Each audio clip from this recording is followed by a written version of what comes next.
the only person that has not been introduced here for you this morning is Sigurður Örn Guðleifsson, who's at the end there. He's a lawyer in the Prime Minister's office. In our section of he both works for the legal division and also for the National Heritage Office, and is now our office manager. So I would start and to ask them to comment on some of the things that we have heard this morning, and then later on I hope that we will have a very dynamic dialogue, because this should be not a one-way communication, but I hope that we will really have a dialogue between all of you and these people here. But I will start by inviting Sigurður Örn to say something very wise. Okay. Yes. No pressure. No pressure. Well, thank you, Hildur, and thank you for very interesting lectures. This is very interesting for us to hear in the apartment. Okay. This is very interesting idea to have a collection of owners of listed houses. I would be very eager to be part of it, as I am myself the owner of a listed house. And I'm just looking forward to what we will have this discussion here today. Pétur. Yes, well, I'm very excited about this initiative, and I think it's about time that we have this organization. My role, I'm an architect, and I work with Minjastofnun, and so I am, and it's a lot of the problems issues that you have described are very familiar to me, except that you are much more organized and working on a bigger scale. We have very few people working in this field, and that is a little bit of a problem. I'm a little bit concerned about both getting young architects and young craftsmen involved in this. I think it's a big issue, because the real pioneers in this field, like Páll Bjarnason, they are. We need to get young people more involved in this field.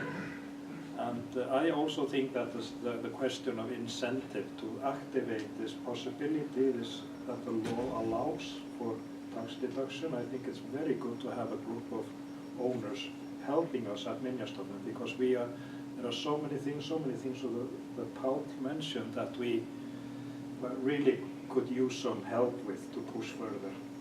The training and the giving, not at least the technical information to the owners of the houses, because I think the working with the people, working with the owners, which we are doing every day, finding solutions, giving advice, but we could do a lot better in informing the general owner about how to do things, making networks of craftsmen, etc.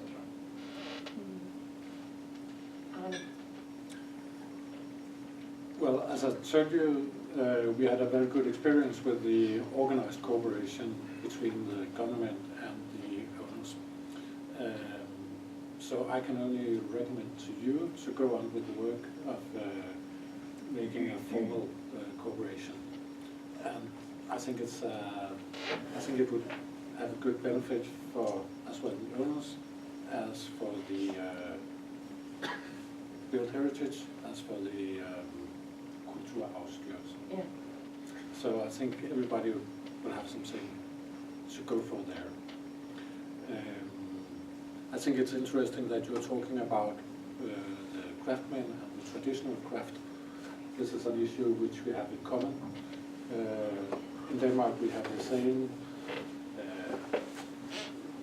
challenge for the built heritage, and it's also one of the things which we have been cooperating together with all other organizations for several years, but it's also a field which we have in common, which we hasn't talked about today. But I found that's very important too.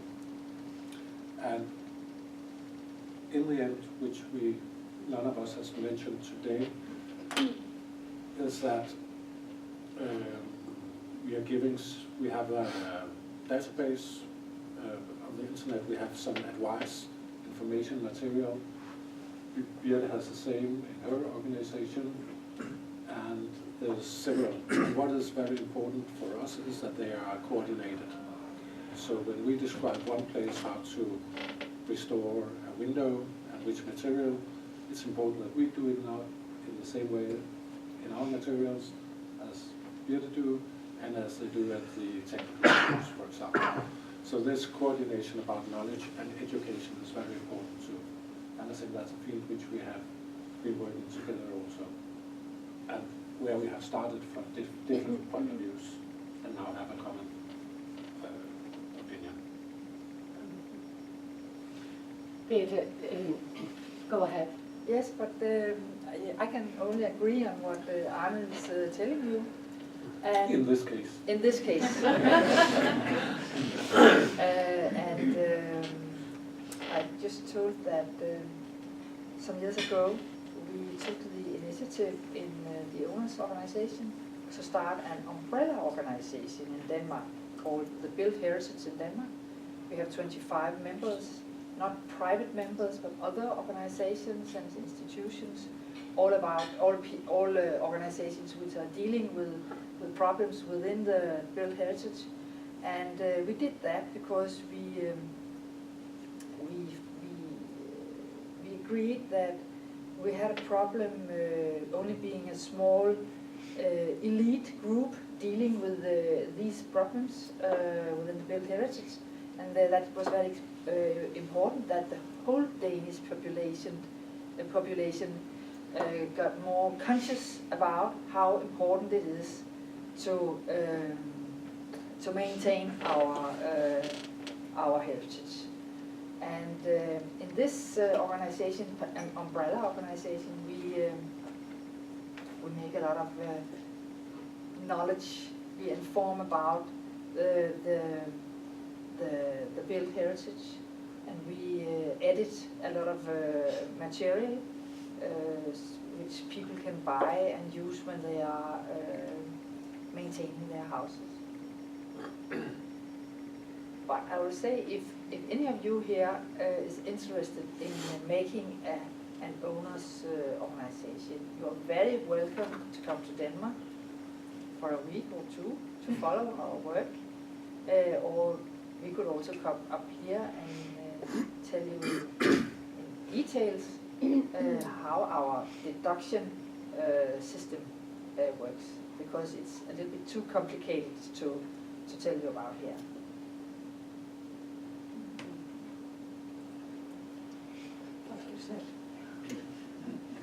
Yes, there's a lot to be done here. We have started this, and it's quite obvious that this will not be done by one man or woman.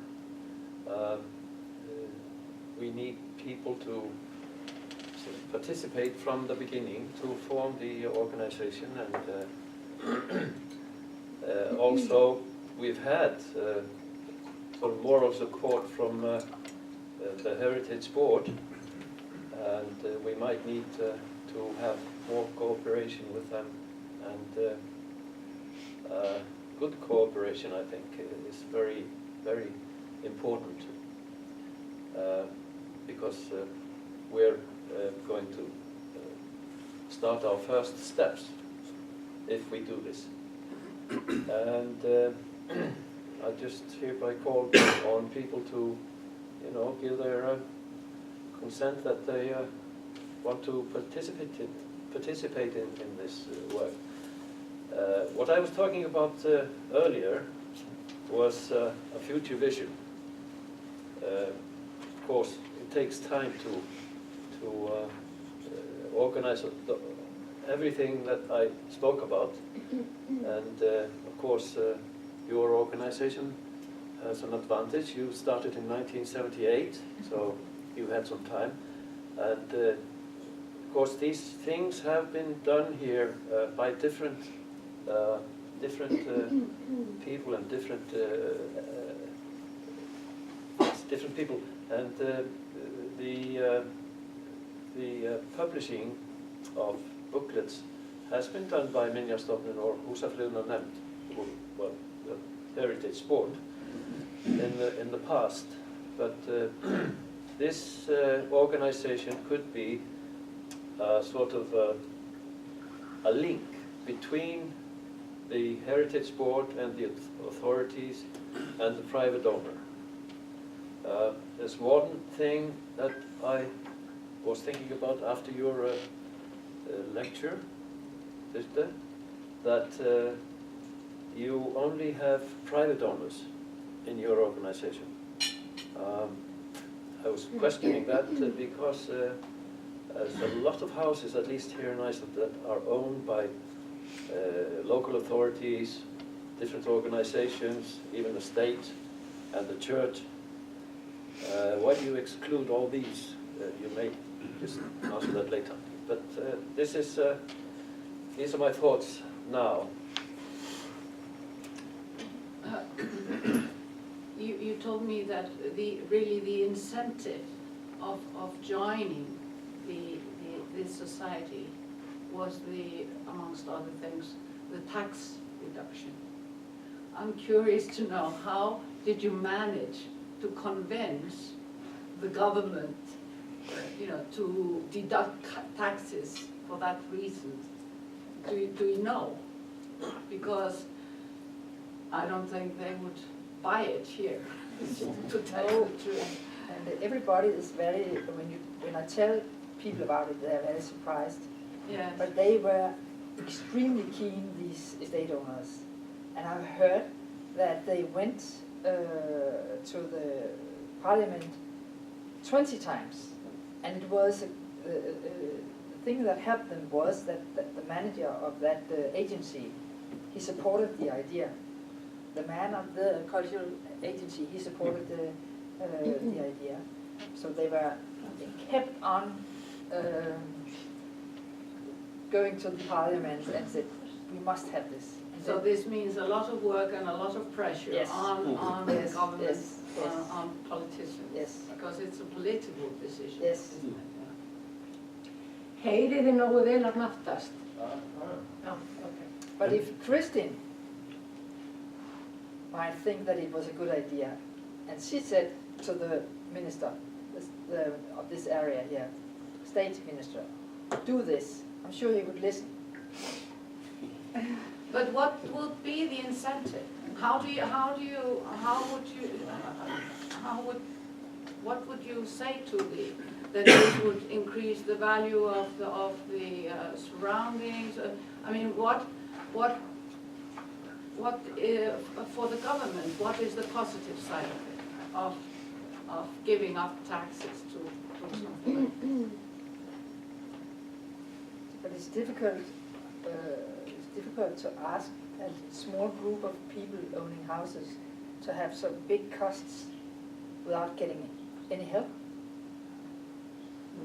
So really, if you don't help us, the houses will Yes. be run down, Yes. and that is not Yes. good for the community. That's bad. Bad for the tourism. Bad for tourism. Yeah, that would be something that. Fleiri spurningar og til fleiri? Yeah. Já, Kristín, gjör svo vel. I was wondering, I understand that you advertise listed houses that are on sale on your homepage. I was wondering, how does that function really? Who are you working with? Who sends in the information? The private owners who want to sell their houses, Yes. they call us and ask us to put their houses on our website. And when it is sold, they simply say, take it away. Yeah, so it's like It's that. very simple. Yeah. Okay. And it's a link for another real estate agency. Yeah, that's what I was wondering, whether you had some connection with Yes. the real estate. Yes. But we don't earn any on that. No.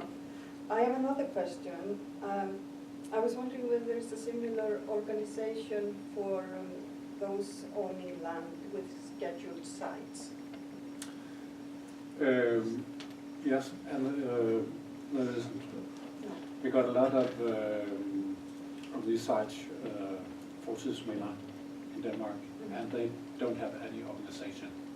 And often because you can have a big estate, and on that could be 1 or 2 Pallborðsumræður, but that's not the real point about the estate.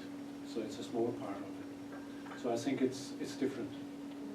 The reason I'm asking this, because in our legislation, it is really allowance for a reduction of those also owning land. It's just not only buildings, although it's not used anywhere.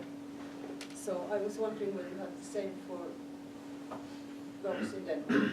No, and it's 2 different laws. Yeah. The Pallborðsumræður Yeah, okay, yeah. is in the Yeah. museums law, Yeah. and they cannot be touched. Mhm.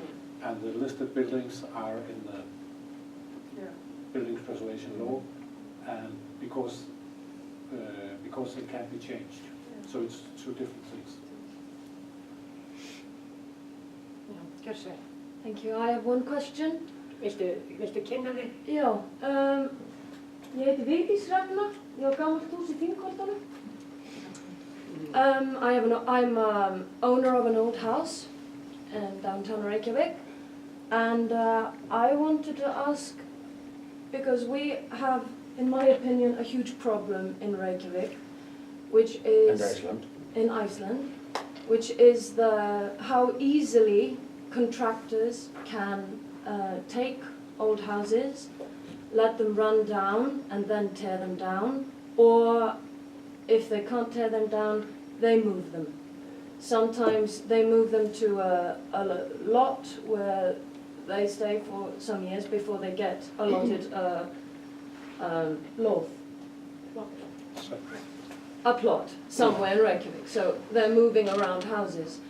And I feel that Minjastofnun and húsafriðunarnefnd, they don't have enough power to stop them enough. And I wanted to ask,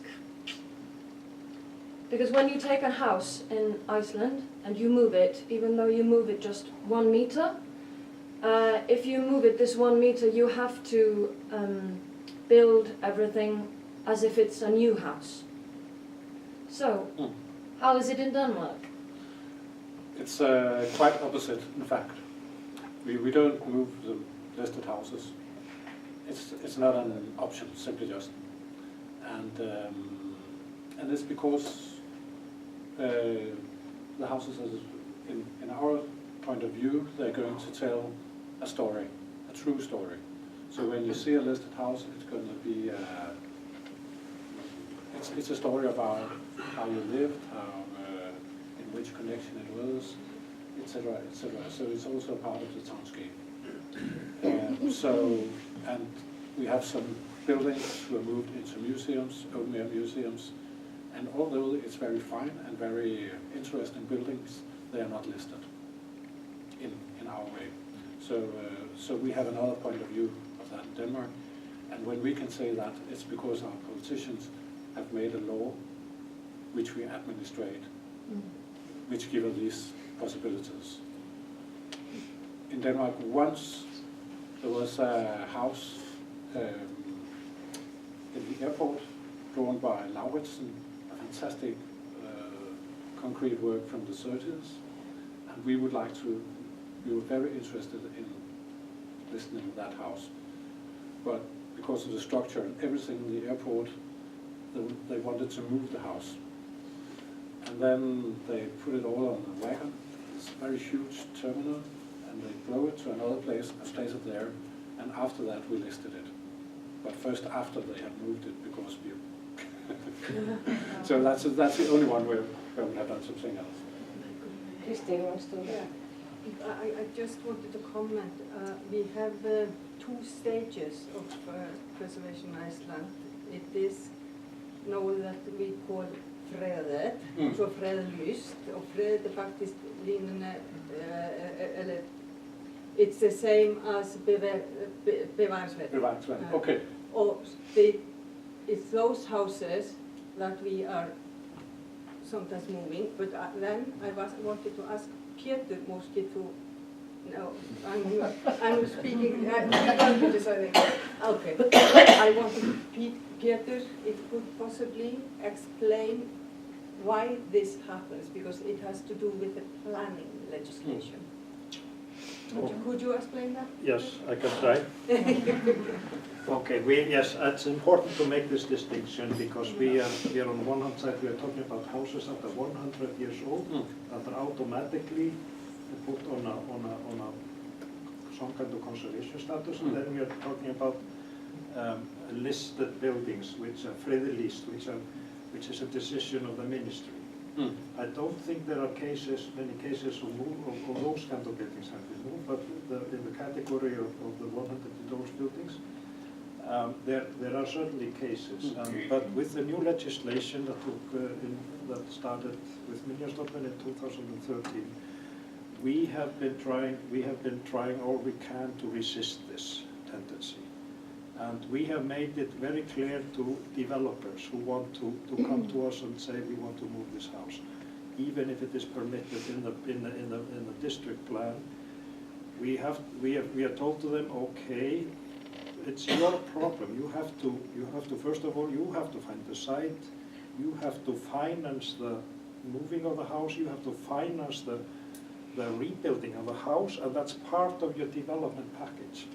It's not, you cannot just call the city and tell, okay, I want to get rid of this house, and you have to take care of it. I think several developers that I've talked to think that this is very fair, and we are trying over it. And then, secondly, we are trying to make sure that these houses are not moved away from their neighborhoods, and that makes it so.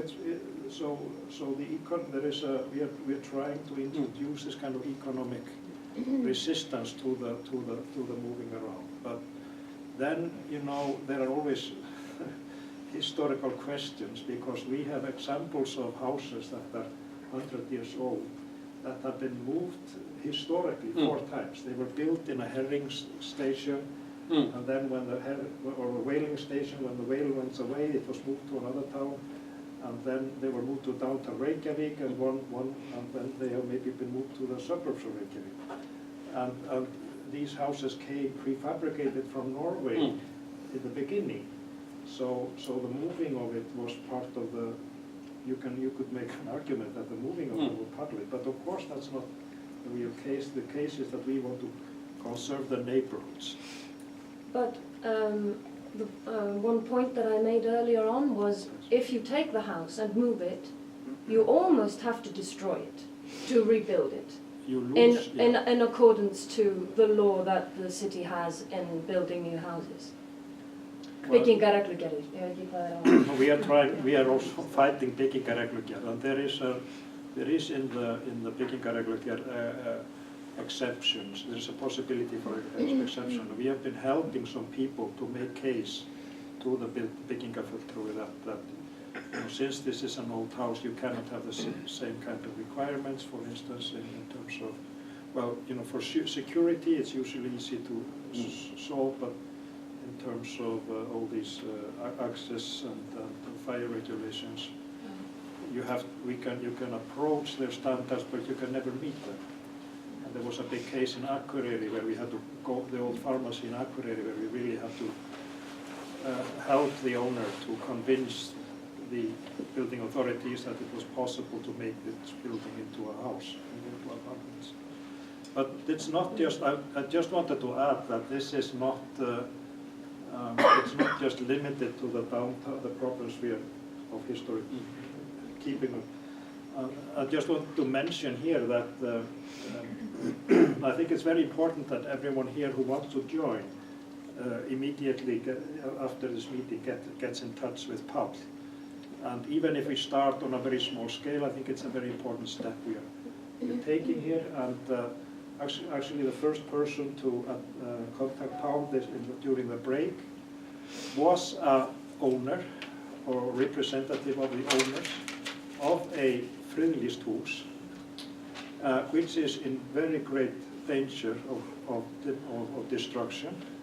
And ironically, it's not in downtown Reykjavík, it's in the national park of Þingvellir, which is the only site in Iceland which is on the UNESCO heritage list. This house owner has been trying for 7 months to get an answer from the government body who is in charge of the national park, and they don't even answer his letters. So the problem is not just private developers, the problem is also the government. Sorry to have to say this. Pétur Skúlason, Yes, I have been introduced before, I think. There are a lot of problems here, as you hear, and we are way out in comparison with Denmark and other countries, definitely. But to answer this question about moving houses, of course it's much easier to move little timber houses than stone houses, like we have in Denmark, mostly. So that is one of the reasons. But the other main reason is disregard for these houses and the power of the contractors coming in. And sadly, the local authorities, the planning authorities, have not been standing up to their what they ought to do by revising outdated planning schemes, like we have here in Reykjavík, which were worked out before our boom, as you have heard of, the bank boom. Yeah. So Reykjavík, the authorities seem to be afraid of revising these schemes because of compensation demands. So that is one of these problems we are having here. And now there is a serious things going on in the central town now. In the near future, tearing down 90 years old house just because of it was intended to build upon, which it doesn't bear, because it's a 90-year-old house. This is just an example of our problems here. And it seems that the planning authorities are always standing with the contractors and standing with the inhabitants. So we have a lot of problems here. Thank you. Var ykkur að biðja orðið þarna? Nei. I would like to ask Sigurður to react to information that Birthe had about, when she was saying that one of the faults, even though it's far ahead from us, it still has its faults, that one of the faults was this, that you cannot deal with like a whole street or a part of the city from a holistic perspective, but need to deal with each and every building separately. But because this is what we have been trying to do in the Prime Minister's office to address this, and can you say something about that, Sigurður? About the new law that just passed in the Parliament. Yes, we have a new law dating from 3rd of July last summer. This summer. It's based on the British law on conservation areas. So now we have a law on it in Iceland, so we can protect whole areas or at least a few houses. That's the smallest unit we can have, and all the way up to whole neighborhoods, even up to villages. But we can still have listed buildings inside these conservation areas. So, and we are hopeful that many of the municipalities will now, because they are supposed to be the ground force in building up these conservation areas, that we are very enthusiastic that many of them will now join us, and also with the ministry, with the agency, in having these conservation areas all over the countries. But would that be the municipality who administrate, or would it be the government? The municipalities are supposed to go over their planning scheme and see if there are any possibilities of neighborhoods or cluster of houses that should fall under this section, and then they will give advice to the minister, and actually it's the Prime Minister himself who makes the decision. And the agency is there to help the municipalities in that groundwork. Okay. And then when you have it up and running, you need permission from the municipalities to change houses, move them, and whatever. And we try to make it so that if somebody wants to do something, they have to advertise it in the local neighborhood, so all the people who live there can be, you know, a force against change that is not in the that is not good for the neighborhoods. That sounds great. Yeah. It's not because I don't agree that we have a challenge for some of these areas. But as it's decided in Denmark, it is the responsibility of the local authorities to take local decision. It's a political decision. But we have started a cooperation with the School of Architecture in Aarhus, which is having a research project about pointing of national interests. Entities. I might add that even though it's supposed to be the municipalities who are, you know, the ground force in this, the Prime Minister himself can also decide that something is of value to the whole country, and so it should be made into a conservation areas, so the force can also come from him. I would like to ask you, Birthe, to elaborate on the issue, because I think that's very important. When you say that your organization is based on private owners, and you made really a point out of this, that the members need to have this faith in the organization that it's representing their interest, and it is a negotiating partner really towards other authorities, you know, the state and you, Arne, etc. And this is another model, and would probably, I guess, create another dynamic than an organization like Páll spoke about, where you really also could have the state inside the organization, or a municipality inside the organization. So, and I think that would create a different set of dynamics. Can you both, you and Páll, talk a little about how this combination of members, what it can mean for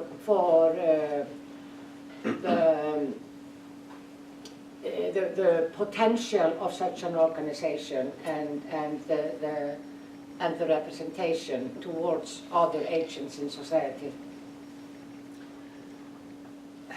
Not mixing private and public owners will mean that you are more, you have the possibility to negotiate in another way with the authorities. Because if you have stately owned houses in your organization, it's not, in Denmark, it's not easy to negotiate in the same way, because sometimes if you the managers of these stately owned houses, they are like Arne, they are employed in the ministries, so we can't have the same direct conversation with the authorities. if we have public owners in our society, in our organization. You mean it would be a conflict of interest? Yes, simply. So what are your thoughts, Páll, on that with regard to the organization that you envision here in Iceland?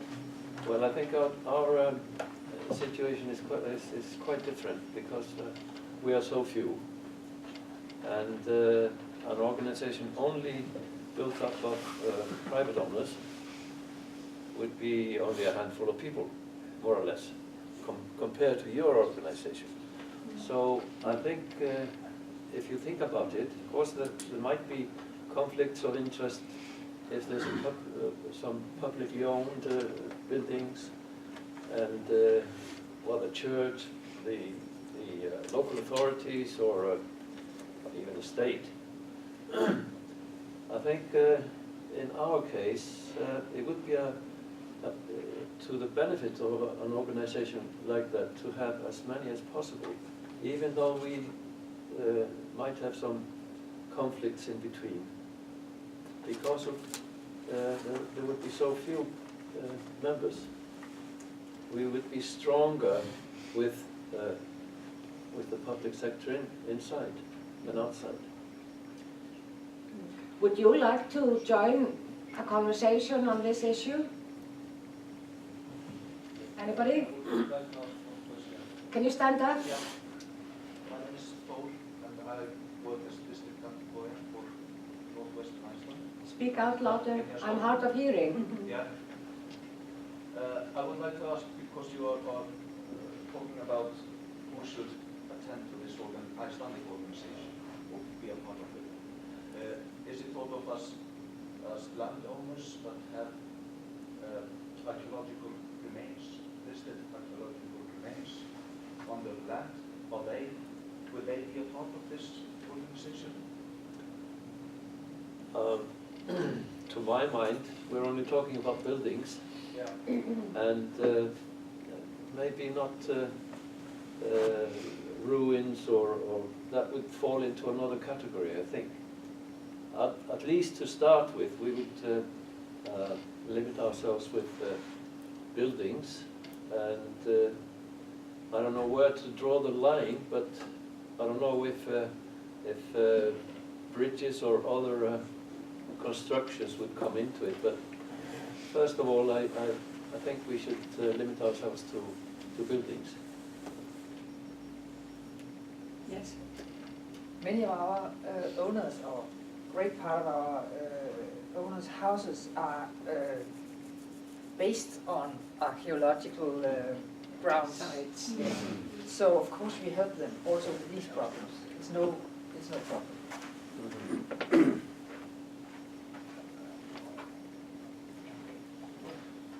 So Sigurður needs to be excused. Excuse me, do you have a suggestion of if we exclude it? I mean, there are only maximum 300 owners, aren't there? Of Private owners or? Private owners. Maximum 300 people, let's say 200 people. I mean, do you think that would be big enough to form a pressure group? Do you think so? Yes, I think so. You would think so too? Yes. 200. I mean, that's optimistic. I mean, that means almost everybody. If I should supply, but it's also from our experience from Denmark, but I'm very glad that Birthe only is private owners. For the same reason as Birthe said. So you would strongly advise us from my point of view, after in the next year we will be owners of a lot of the listed houses ourselves, and it would be a conflict that we should struggle with ourselves. Yes. And in the other way, I can talk with the minister about some things often as him who is talking with me I can and see asking. the Birthe can call the minister and said, I represent all the owners of listed houses, could I have a meeting? And she goes to the minister. So, and sometimes, so it's a very good triangle. Seems right. a Danish point of view. Yeah, but this is my only Yeah. concern, is that we are so few, but you are saying that it shouldn't be a problem here, Birthe?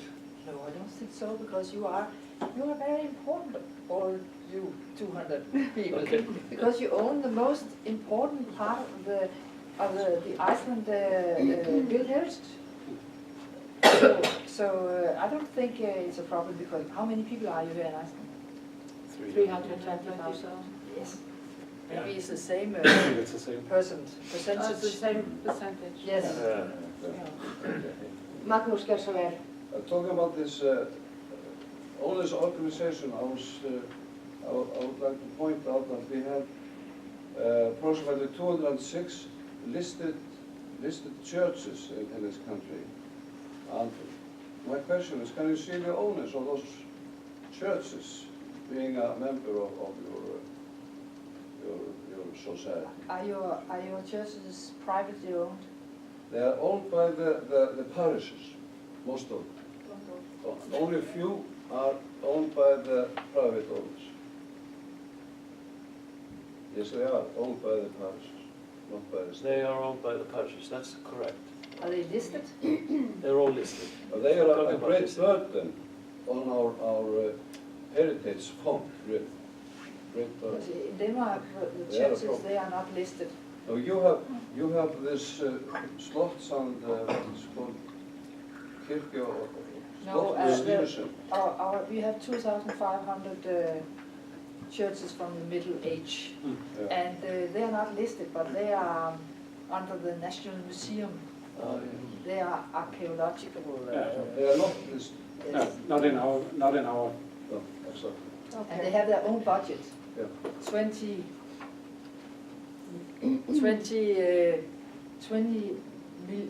billion Iceland. Kroner. That is exactly what we need here. Pétur. Yes, I think the issue of the historic churches needs to be dealt with separately. That's a huge concern, as Magnús is mentioning, because these are these buildings are in small communities where maybe just 10 people living, and they cannot even maintain their function of the church. So, but I think one way to expand this, I agree with your point that this should be limited to private organizations, because Minjastofnun has other channels to get to the, to the institute that takes care of real estate owned by the state-owned, but the one way to expand or reinforce this might be to include the owners of house, owners like Birthe, who owns a 100-year house, which is not listed, because we are talking about relatively small stock of buildings, and that could be to include private owners of those kind of houses could also be a possibility. I just mentioned that as a... Also because we don't have houses, not very many, that are many 100 years old. So a 110-year-old house is a very old house here. We don't have many, You had a map earlier before 1536, and I mean, we don't have anything from We don't have 1536. anything from that time. Did you ask for... No. Did you make a sign? It was about the churches. Yes, it was about the churches you... While Yes, Magnús yeah, was I talking, would like to you had an ask idea. Yeah, don't you pay church tax? Yes. We pay church tax, and that's why that's such a big amount for the churches in Denmark. So don't you have that amount? Not that much, no. Var ekki verið að hækka þetta? Framlag til kirkju? They use it for other. The church always needs more money here. Forever. Okay. I think that one of the reasons why the churches are so heavy, such a heavy burden on the Heritage Fund, is that there are very many small churches in the countryside that have very limited possibilities of funding their restoration or maintenance. Because, well, partly because of the weather. The weather conditions with the churches are usually built on a hill or something, very prominent position, and that means the wind and the rain is going very heavy on them and ruining both the outside and inside. And the owners, the parish, they have very limited funds for the maintenance of these timber, they're delicate timber houses, really. And the priests do not have the authority anymore to say, hey to your church, or else you will have problems up there. I disagree with that you can't repair churches in the country because of weather. I absolutely disagree with that. Because what we do, we just build a shelter or plastic and piece of timber, and that's it. All the things we need are more funds to do the job. That's it. But I think the difference is that all churches in Denmark, they are owned by the state. They're not owned by the community, local community. No, it's not the local community, it's the parish. A parish, okay, Yeah. a local parish. Yeah. Yeah, That's different. yeah, that's the difference. And sometimes in very depopulated areas, and Yes. where it more or less stays empty, these small churches, out of function, as you said.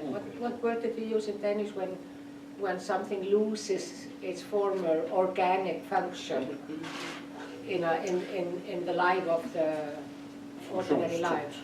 Funktionstømmet. That's a problem, of course, also that applies to many of those churches.